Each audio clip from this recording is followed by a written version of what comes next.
موضوع الأبوة ده طلع صعب قوي قوي. ومين سمعك؟ بس اسمح لي يعني هقول لك على حاجه. انت المفروض دورك كأب ما بدأش من لما المدام اتوفت، هو بدأ من ساعه ما عرفت انها حامل.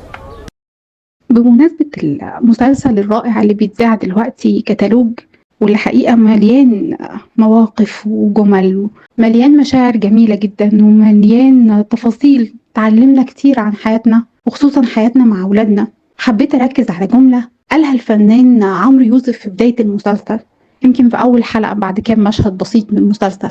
قال: دورك كأب بيبتدي مش لما تنفصل عن زوجتك أو لما زوجتك تموت لا قدر الله، دورك كأب بيبتدي بمجرد ما تعرف إن زوجتك حامل. وده حقيقي فعلا.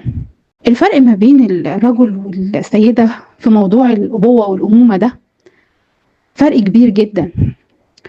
البنت بطبيعتها من وهي طفلة صغيرة الأمومة عندها فطرة، بتلعب بالعروسة وبتنيم المخدة، ولو ما لقيتش أي حاجة تعملها تاخد أي دبدوب، بتاخد أي حاجة وتمسكه وتحضنه وتطبطب عليه وتقول ده ابني.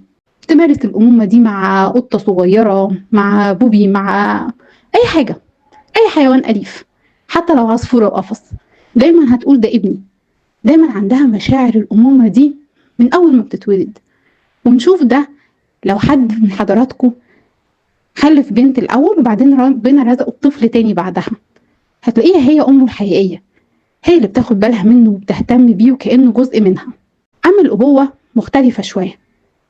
الأبوة محتاجة ممارسة، يعني الرجل ما بيتولدش وهو عنده إحساس إنه هو أب، يمكن بيبتدي إحساسه إنه هو أب أو بيبتدي يتخض إنه هو أب لما يشوف ما بين إيديه كده حاجة صغيرة 2 كيلو، يبص يلاقي عنده ملامح، وقتها ممكن تبتدي معاه الأبوة. ده الإحساس. لكن الممارسة لما يطبق معاه الأبوة دي، لما يشارك في كل تفاصيل حياته في كل المراحل، من أول ما هو بيبي بياخد الببرونة وبيغير وبينام وبيصحى وبيعيط وبيتشال ساعات بالليل طويلة، لحد ما بيبتدي يتعلم يمشي ويروح المدرسة ويروح التمرين ويكبر. أولادنا من أول ما بيتولدوا ولحد بداية سن المراهقة، يمكن من بداية سن 12 سنة، بيبقوا شايفين إن ماما دي هي سوبر هيرو. والطبيعي لو الأب بيقوم بدوره وبيمارس الأبوة حقيقي، بيتنقل بالنسبة لهم من سن 12 سنة لحد 18 سنة بيبقى بابا هو اللي سوبر هيرو. بعدها بنرجع تاني نشوف ماما سوبر هيرو بس بعين تانية. اللي عايزة أقوله لحضراتكم، مش لازم حياتنا نفقد منها شخص عشان كل واحد فينا يقوم بدوره. سيدنا عمر بن الخطاب رضي الله عنه جاله رجل بيشتكي من عقوق ابنه، فسمع منه وبعد جاب الابن وسمع منه، وكان ليه مقولة مشهورة: عق ولده فعقه. للأسف احنا كتير من غير ما ناخد بالنا بنبدأ بالعقوق، بنخلي ولادنا يبقوا عاقين بينا رغم ان احنا السبب، وبنرجع نشتكي منهم في سن 14 سنة ولحد سن 18 سنة ان هم ما بقوش سامعيننا ولا عايزين يتكلموا معانا. بقى عالم اصحابهم هو اهم عالم بالنسبة لهم، واحنا عالم دمه تقيل والكلام معانا صعب والوقت معانا ما بيمشيش. سيدنا النبي الحبيب عليه افضل الصلاة والسلام حللنا مشكلة تربية ولادنا دي في حاجة بسيطة جدا. قسم لنا مراحل عمر ولادنا ل3 مراحل، وادانا مفتاح كل مرحلة. قال لنا ايه؟ قال لنا: لاعبوهم ل7، وقوموهم ل7، وصاحبوهم ل7. ولادنا من ساعة ما يتولدوا لحد عمرهم 7 سنين محتاجين مننا حب ورعاية وطبطبة وحنية وأحضان، مع التوجيه طبعا، بس التوجيه اللي أساسه الحب مش العنف. لو خلصنا المرحلة دي بسلام هندخل منها على أصعب مرحلة، اللي هم من 7 سنين ل 14 سنة.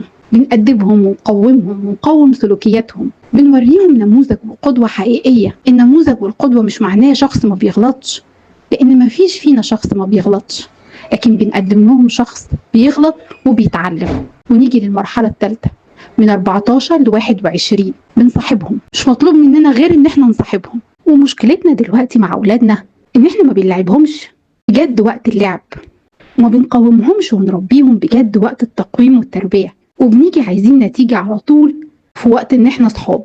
نيجي وابننا وعمره 14 سنة او اكتر شوية او اقل شوية، نجيبه ونقول له: ها بقى يا حبيبي، مين أصحابك؟ مين فلان؟ انت اتغيرت، انت ليه بتلبسي كده؟ انت ليه بتتكلمي كده؟ مين صحباتك؟ ونلاقيهم ساكتين، ما بيتكلموش، مش عايزين يدونا أي معلومة. المشكلة الحقيقية بدأت مش وهم عندهم 14 سنة، المشكلة الحقيقية بدأت وهم عندهم 4 سنين ويمكن أقل، لما كانوا بيرجعوا من بعد أي خروجة في النادي أو من بعد ما بيرجعوا من الحضانة أو المدرسة ويبتدوا يتكلموا معانا وإحنا مستمعينهم، مشغولين عنهم بأي حاجة، حتى لو مشغولين عنهم بيهم برضو وبهمومهم وإزاي نوفر لهم وإزاي نسعدهم. لو تعودنا نصاحب ولادنا وهم عندهم 4 سنين ونحبهم ويبقى حضننا ليهم هو الأمان، مش هنخاف عليهم لما يوصلوا ل14، بل بالعكس احنا وقتها هناخد نتيجة حقيقية لثمرة التعب والمجهود. حبوا ولادكم وبروهم وساعدوهم على انهم يبروكم ويبقوا مصحابكم واخواتكم وسندكم ودنيتكم الحقيقية. الصفحة البيضاء اللي احنا بنرسمها بلاش نشوهها. احنا بنتفزع قوي في سن المراهقة لما بنلاقي الولاد بيردوا علينا وبيكلمونا، ولما نلاقي البنات مش بيحبونا، بيحبوا صحابهم اكتر منهم، وبالنسبة لها كلمة صاحبتها اهم من كلمة مامتها. الصورة دي واللي بتفزعنا حقيقي احنا اللي رسمينها بايدينا. اتعبوا شوية في رسم الصورة زي ما بتتعبوا ان انتوا توفروا لهم كل اللي تقدروا عليه. اتعبوا شوية في رسم الصورة الجميلة وفي تفاصيلها. دمتم بحب. كانت معكم لايف كوتش أميرة عبد الرازق.